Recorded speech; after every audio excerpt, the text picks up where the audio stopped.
જાતિવાદ ફેલાવવાના આક્ષેપ બાદ હવે કોંગ્રેસ ઉમેદવાર લલિત વસોયા આકરા પાણીએ જોવા મળ્યા।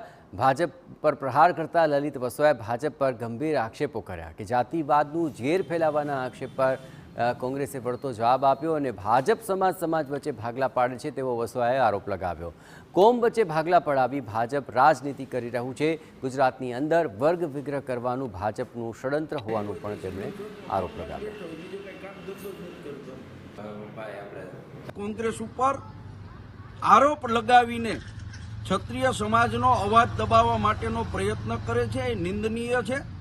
ભારતીય જનતા પાર્ટી કોમ વચ્ચે જ્ઞાતિ વચ્ચે સમાજ વચ્ચે ભાગલા પડવી અને પોતાની રાજનીતિ ચલાવી રહ્યા છે અને આ એના જ ભાગરૂપે રૂપાલાએ ઇરાદાપૂર્વક ક્ષત્રિય સમાજનું અપમાન કર્યું છે કે જેને કારણે આ ગુજરાતની અંદર વર્ગ વિગ્રહ થાય।